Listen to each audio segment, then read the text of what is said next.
Hi friends, నేను మీ విలమాని. చూస్తేనే అర్థమైపోతుంది సరికొత్త జ్యూస్తో వచ్చేసానని. సీజనల్ ఫ్రూట్ అయినటువంటి అల్లనేరేడు పండు జ్యూస్. ఇప్పుడు ప్రకృతి మనకి ఇచ్చినటువంటి పండ్లు ఏవైతే ఉన్నాయో అవి మనం ఖచ్చితంగా తీసుకోవాలి.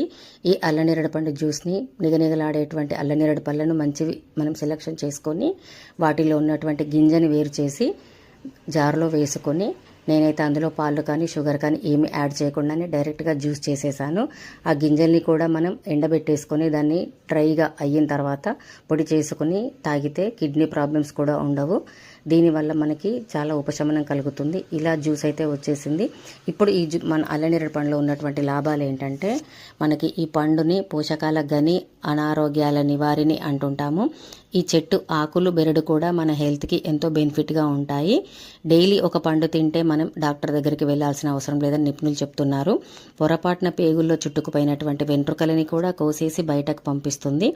ఇది శరీరానికి ఎంతో చలవనిస్తాయి. వ్యాధి నిరోధక శక్తిని కూడా పెంచుతూ వ్యాధి తీవ్రతను తగ్గిస్తుంది. లివర్ని కూడా శుద్ధి చేయడంలో సహాయపడుతుంది.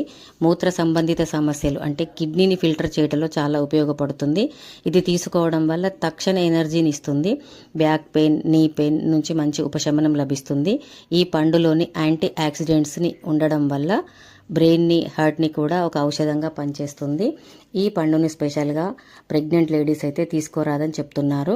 ఎందుకంటే ఇది డైజెషన్కి ఎక్కువ సమయం పడుతుందని చెప్తున్నారు. దీనివల్ల మనకి ఆహారం లోపల పోషక విలువలు ఎక్కువ ఉన్నాయి కాబట్టి మనం ఆరోగ్యంగా ఉండడానికి ఈ పండుని తీసుకోవడంలో చాలా ఉపయోగాలు ఉన్నాయి. కాబట్టి మనం అందరం కూడా సీజనల్ ఫ్రూట్స్ అన్నీ కూడా తినాలని ఆశిస్తున్నాను. ప్రత్యేకంగా నా కోసమే సృష్టించాడేమో ఈ భగవంతుడు ఫ్రూట్స్ అన్నీ కూడా. చాలా థ్యాంక్ యూ సో మచ్. ఎందుకంటే నా ఛానల్ని 2000 సబ్స్క్రైబర్లతో ముందుకు నడిపిస్తున్నారు. Thank you so much.